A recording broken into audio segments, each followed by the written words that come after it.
जय हिंद दोस्तों, स्वागत है आप सभी का यूपीएससी समाधान एंड रिसर्च प्लेटफॉर्म पर। आज के जीएस ग्रैंड सेशन में मेरे प्यारे व्यूअर्स, यूपीएससी एस्पिरेंट और जो यूपीएससी की प्रिपरेशन नहीं करते हैं फिर भी अपना कीमती समय निकाल के हमारे लेक्चर को सुनते हैं, वीडियोस को देखते हैं, आप सभी का बहुत बहुत स्वागत है।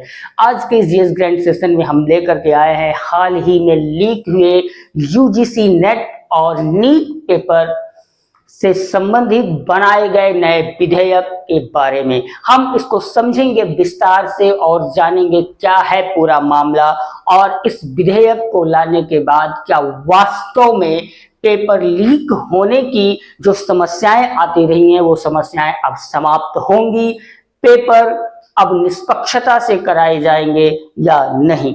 समझते हैं इसको विस्तार से, क्या है पूरा मामला। तो सबसे पहली बात ये कि ये जो एक्ट बनाया गया है, ये पब्लिक एग्जामिनेशन एक्ट 2024 ये बनाया गया, हिंदी में कहें तो सार्वजनिक परीक्षा अधिनियम 2024, यानी कि प्रिवेंशन ऑफ अनफेयर मीन्स।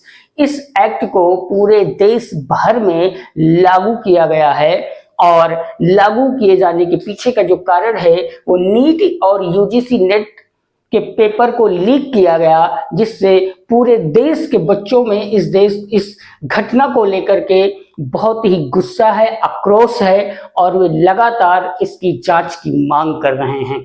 इसलिए हमारी सरकार ने एक नया कानून पारित किया जो कि 21 जून से पूरे देश भर में लागू किया जा चुका है। इसका उद्देश्य क्या है? तो इसका उद्देश्य है कि अनुचित संसाधनों को रोकना, यानी कि जो आपकी यूपीएससी की परीक्षा में आएगा वो प्रश्न बनकर के इस तरीके से आ सकता है कि सार्वजनिक परीक्षा अधिनियम 2024 का मुख्य उद्देश्य क्या है, या सार्वजनिक परीक्षा अधिनियम 2024 21 जून 2024 को लागू होने वाले अधिनियम का मुख्य उद्देश्य क्या है।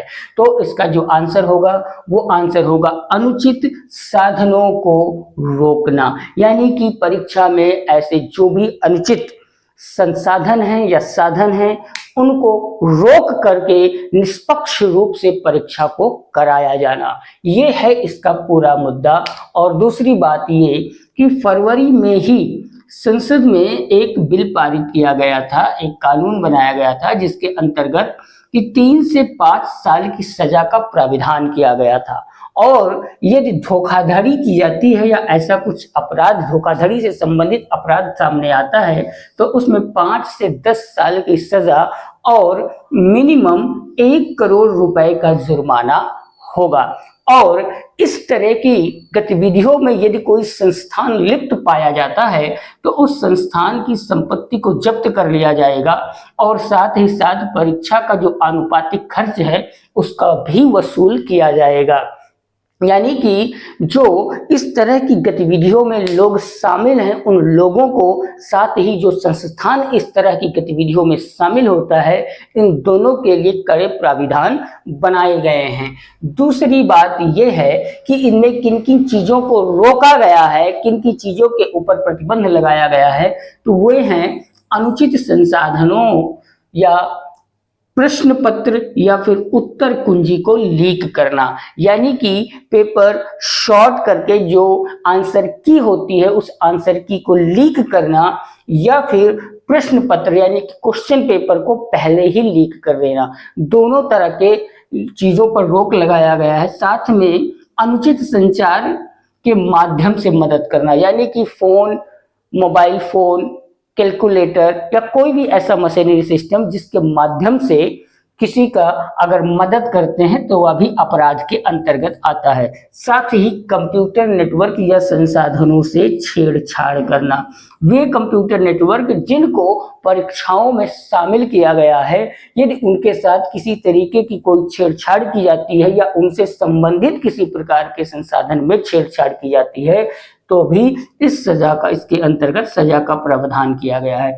साथ ही जो उम्मीदवार हैं उनकी उत्तर पुस्तिका से नकल करते हुए पकड़े जाना, या फर्जी परीक्षा का आयोजन करना, या फर्जी दस्तावेज को जारी करना, मेरिट बनाने के लिए उनकी रैंकिंग में के दस्तावेजों में किसी तरीके की छेड़छाड़ करना, यह सभी इस अपराध के अंतर्गत, इस कानून के अंतर्गत आते हैं। और साथ ही यह जो अपराध है यह गैर जमानती अपराध होगा, यानी कि इस अपराध में लिप्त यदि लोग या कोई संस्था पाई जाती है तो उनके लिए किसी तरीके का कोई जमानत नहीं होगा।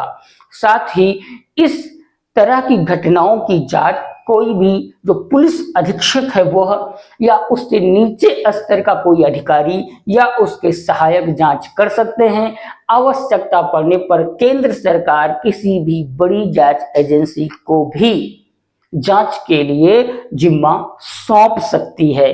अब बात यह है कि इस अधिनियम के अंतर्गत किन किन परीक्षाओं को शामिल किया गया है।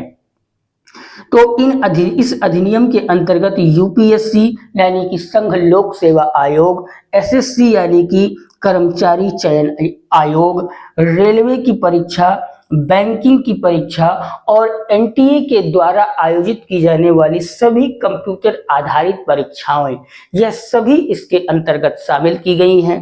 इसके साथ साथ और जो केंद्रीय भर्ती और साथ साथ जो केंद्रीय शैक्षणिक संस्थान हैं उनमें प्रवेश के लिए जो परीक्षाएं आयोजित की जाती हैं, यदि उसमें भी पेपर लीक किया जाता है तो वह इस कानून के अंतर्गत 5 से 10 साल की सजा और मिनिमम 1 करोड़ रुपए जुर्माना का भागीदार होगा। इस प्रकार से अब बात यह आती है कि कानून तो बना दिया गया, कानून को लागू भी कर दिया गया, लेकिन सवाल यह उठता है क्या ऐसे कार्य, ऐसी गतिविधियां करने वाले लोगों के ऊपर नकेल कसी जा सकेगी? क्या इनको रोका जा सकेगा? ये अपनी हरकतों से बाज आएंगे या नहीं? क्या परीक्षाएं निष्पक्ष रूप से कराई जा सकेंगी? विद्यार्थियों के साथ न्याय होगा या नहीं? प्रश्न और भी हैं जो इससे जुड़े हुए हैं। आगे देखते हैं भविष्य में यह अधिनियम, यह कानून विद्यार्थियों के लिए कितना हद तक न्याय संगत साबित होता है। फिलहाल दोस्तों इस सेशन को यहीं विराम देते हैं।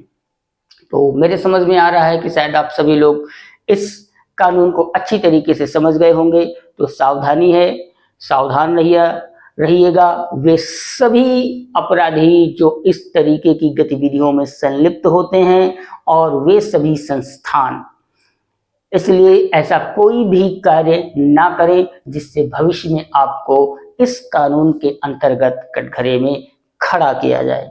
तो दोस्तों सेशन को यहीं विराम देते हैं और आप हमें कमेंट बॉक्स में कमेंट के जरिए अपना राय जरूर दीजिएगा, हमें इंतजार रहेगा। फिर मिलेंगे दोस्तों अगले नेक्स्ट सेशन में ग्रैंड जीएस टॉपिक के साथ। जय हिंद।